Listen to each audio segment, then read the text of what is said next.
যে আমার দুইটা মেয়ের পছন্দের খাবার রান্না করব। চলুন শুরু করি। আসসালামু আলাইকুম এভরিওয়ান, কি অবস্থা? সবাই কেমন আছেন? আশা করছি সবাই ভালো আছেন। আমিও ভালো আছি আলহামদুলিল্লাহ। আজকে চলে আসছি শর্ট একটা ভিডিও, সিম্পলভাবে রান্না করব আজকে দুপুরের জন্য। আমার বড় মেয়ে পছন্দ কি করে বলি আপনাদেরকে, পেঁয়াজু রান্না করলে সে আর কিচ্ছু চায় না, তাই ভাবলাম আজকে পেঁয়াজু রান্না করি। ও ভালো কথা, আজকে থেকে আমার বড় মেয়ের পরীক্ষা শুরু হলো, ও গেছে পরীক্ষা দিতে। এটা আসলে দুপুরে রান্না করছি, এটা হচ্ছে আজকেরই ভিডিও। ভাবলাম শেয়ার করি আপনাদের সাথে। আসলে আমার মেয়ে খুবই পছন্দ করে পেঁয়াজু রান্না করলে। পেঁয়াজু অবশ্যই শুটকি দিয়েও রান্না করা যায়, প্লাস চিংড়ি দিয়ে রান্না করা যায়। তো আমার বাসায় বড় চিংড়িও আছে, ছোট চিংড়িও আছে, কিন্তু চিংড়ি দিয়ে রান্না করলে একটা সমস্যা, আমার মেয়ে খাবে না। কারণ ও চিংড়ি অ্যাভয়েড করতেছে, প্লাস ইলিশ মাছ অ্যাভয়েড, গরুর মাংস অ্যাভয়েড করতেছে, ওইগুলো খাচ্ছে না। সে কারণে ওর জন্য এগুলো আমি কোনো কিছু রান্না করতে পারি না, ওর জন্য যা করি তা আলাদা। তাই ভাবলাম ওর জন্য আজকে আমি পেঁয়াজও রান্না করি। যাই হোক, আমার মেয়ে ভালো করে খেতে পারবে, পেঁয়াজও পছন্দ করে বেশি। তারপর আমি এখানে যে পুকুরের চিংড়ি, মানে ছোট চিংড়িগুলো দিয়ে রান্না করছি। এটা হয়তো সে ধরতে পারবে না, চিংড়িগুলো ছোট ছোট, তাই আমি এগুলো এখন ভেজে নিচ্ছি। চিংড়ি দিয়ে পেঁয়াজু দিয়ে রান্না করব, ছোট চিংড়ি দিয়ে। আসলে আমার বড় মেয়ের খুবই একটা পছন্দের খাবারের মধ্যে হচ্ছে পেঁয়াজু রান্না করলে সে আর কিছু চায় না, পেঁয়াজু দিয়ে খেতে পারবে। তাই মেয়ের কথা ভেবে ভাবলাম আজকে পেঁয়াজু রান্না করি। বড় মেয়ে পছন্দ করে পেঁয়াজু, আর সাথে আর একটা ছোট মেয়ের পছন্দের খাবার হচ্ছে, আপনারা হয়তো হাসি দিবেন আমার কথা শুনে, আমার ছোট মেয়ের পছন্দ হচ্ছে মুরগির পা।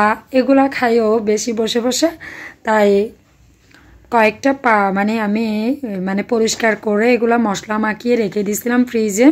তো ভাবলাম ছোট মেয়ের জন্য এটাও রান্না করে ফেলি। রান্না বলতে এগুলো একটু একটু মশলা মাখো মাখোভাবে ভুনা ভুনা করব মুরগির পাগুলো। আমার ছোট মেয়ে বসে বসে খেতে পারবে। ও আসলে ঝুল পছন্দ করে না, শুকনা ভাতেই খেতে চায়, আর ডাল পছন্দ করে। তাই ভাবলাম ওর জন্য মুরগির পাগুলো করব একটু, আর বড় মেয়ের জন্য পেঁয়াজু রান্না করব। আর তো আছে আমার বাবাটা, আয়াত বাবার জন্য অবশ্য রান্না করা আছে, এই সিমের বিচি দিয়ে, বেগুন দিয়ে, আলু দিয়ে রান্না করা আছে, সেই সবজি এটা খাবে। পাশাপাশি রূপচাঁদা মাছ রান্না করা আছে, এগুলো গতকালকের রাত্রে রান্না করছিলাম। শুধু আজকে এগুলা রান্না করছি ছোট মেয়ে প্লাস বড় মেয়ের জন্য পছন্দের খাবার একটু রান্না করে ফেলি। এখন আমি পেঁয়াজগুলো দিয়ে দিলাম, মশলা ভালো করে কষানো হয়ে গেছে।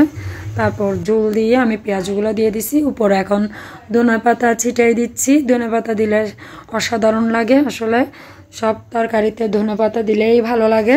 আর শীতকালে তো সবজির মধ্যে ধনেপাতাটা থাকলে আরও মজা লাগে আমার। আর এখন পেঁয়াজও রান্না করা হয়ে গেছে ফাইনালি। তো ভিডিওটা কেমন হয়েছে অবশ্যই কমেন্টের মাধ্যমে জানাবেন। ভিডিওটা ভালো লাগলে লাইক, কমেন্ট, শেয়ার করে দিবেন। এখানে আমি মশলাগুলো কষিয়ে নিচ্ছি মুরগির পাগুলো রান্না করার জন্য। আমার ছোট মেয়ের ভুনা ভুনা করে মশলা করে রাখবো, সে এগুলা দিয়ে খাবে। আমার ছোট মেয়ে মুরগির পা অনেক পছন্দ করে, সে কারণে ওর জন্য এগুলো করলাম। তো ভিডিওটা কেমন হয়েছে অবশ্যই কমেন্টের মাধ্যমে জানাবেন। ভিডিওটা ভালো লাগলে লাইক, কমেন্ট, শেয়ার করে দিবেন। আর সেম ভিডিওটা আমি ইউটিউবে আপলোড দেব। যারা ইউটিউব থেকে দেখতে চান অবশ্যই ইউটিউব থেকে দেখে, যারা এখনও সাবস্ক্রাইব করে না তারা অবশ্যই সাবস্ক্রাইব করে দিবেন। ভিডিওটা ভালো লাগলে লাইক, কমেন্ট করতে ভুলবেন না। পরবর্তী নতুন কোনো ভিডিও দেখার আমন্ত্রণ জানিয়ে ভিডিওটা এখানে শেষ করব। সবাই ভালো থাকবেন, সুস্থ থাকবেন। আল্লাহ হাফেজ, আসসালামু আলাইকুম।